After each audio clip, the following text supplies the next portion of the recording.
Livre de la Genèse, chapitre 41.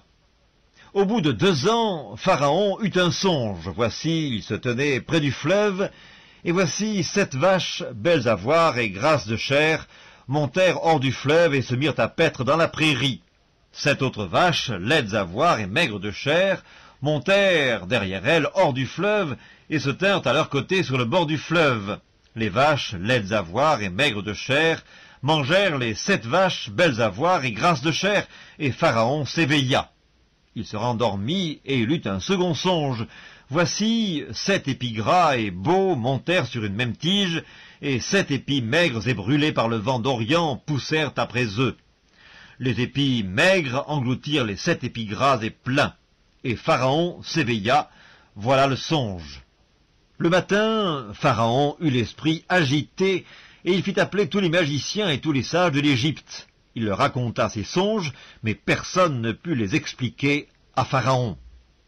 Alors le chef des échansons prit la parole et dit à Pharaon, « Je vais rappeler aujourd'hui le souvenir de ma faute. » Pharaon s'était irrité contre ses serviteurs, et il m'avait fait mettre en prison dans la maison du chef des gardes, moi et le chef des panetiers. Nous eûmes l'un et l'autre un songe dans une même nuit, et chacun de nous reçut une explication en rapport avec le songe qu'il avait eu. Il y avait là avec nous un jeune hébreu, esclave du chef des gardes. Nous lui racontâmes nos songes, et il nous les expliqua. Les choses sont arrivées selon l'explication qu'il nous avait donnée. Pharaon me rétablit bien dans ma charge, et il fit pendre le chef des panetiers. Pharaon fit appeler Joseph. On le fit sortir en hâte de la prison. Il se rasa, changea de vêtements et se rendit vers Pharaon.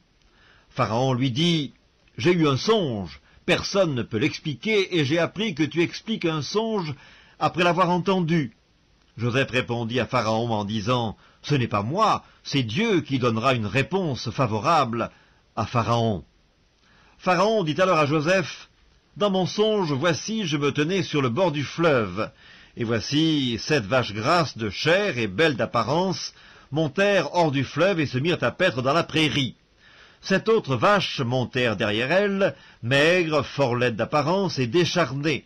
Je n'en ai point vu d'aussi laides dans tout le pays d'Égypte. Les vaches décharnées et laides mangèrent les 7 premières vaches qui étaient grasses. Elles les engloutirent dans leur ventre, sans qu'on s'aperçût qu'elles y fussent entrées, et leur apparence était laide comme auparavant. Et je m'éveillai.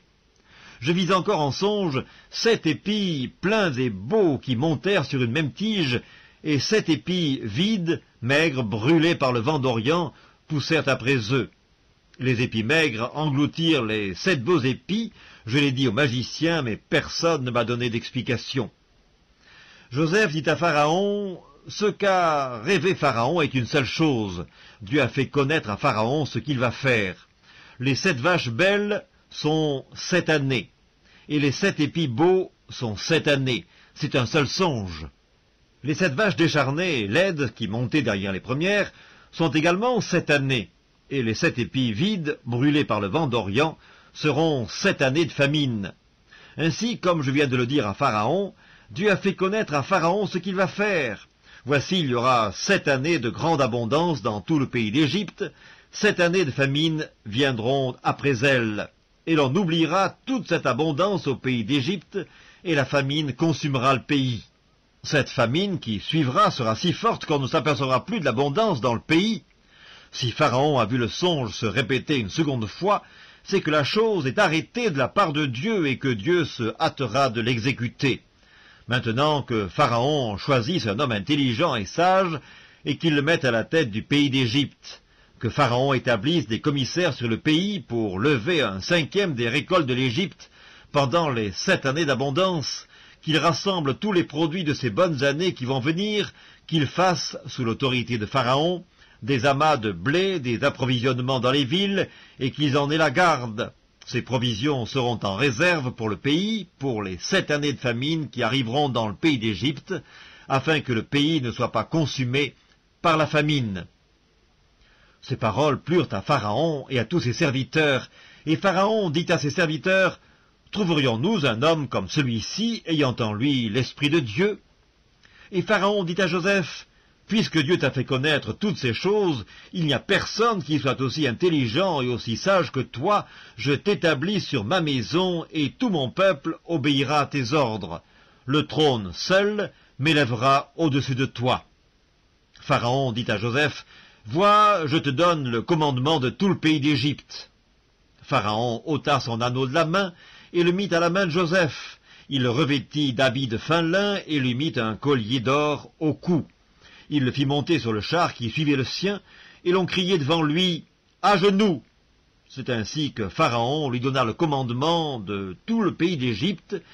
Il dit encore à Joseph, « Je suis Pharaon, et sans toi personne ne lèvera la main ni le pied dans tout le pays d'Égypte. » Pharaon appela Joseph du nom de Tsaphnath-Pénéach, et il lui donna pour femme Asnath, fille de Potiphéra, prêtre d'On.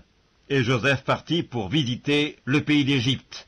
Joseph était âgé de 30 ans lorsqu'il se présenta devant Pharaon, roi d'Égypte, et il quitta Pharaon et parcourut tout le pays d'Égypte. Pendant les 7 années de fertilité, la terre rapporta abondamment. Joseph rassembla tous les produits de ces 7 années dans le pays d'Égypte. Il fit des approvisionnements dans les villes, mettant dans l'intérieur de chaque ville les productions des champs d'alentour. Joseph amassa du blé, comme le sable de la mer, en quantité si considérable que l'on cessa de compter parce qu'il n'y avait plus de nombre. Avant les années de famine, il naquit à Joseph 2 fils, que lui enfanta Asnath, fille de Potiphéra, prêtre d'On.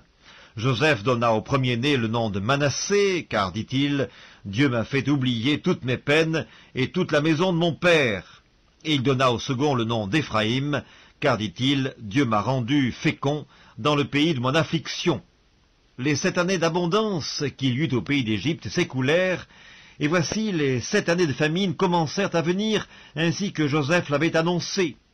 Il y eut famine dans tous les pays, mais dans tout le pays d'Égypte, il y avait du pain. Quand tout le pays d'Égypte fut aussi affamé, le peuple cria à Pharaon pour avoir du pain. Pharaon dit à tous les Égyptiens, « Allez vers Joseph et faites ce qu'il vous dira. » La famine régnait dans tout le pays. Joseph ouvrit tous les lieux d'approvisionnement et vendit du blé aux Égyptiens. La famine augmentait dans le pays d'Égypte, et de tous les pays on arrivait en Égypte pour acheter du blé auprès de Joseph, car la famine était forte dans tous les pays.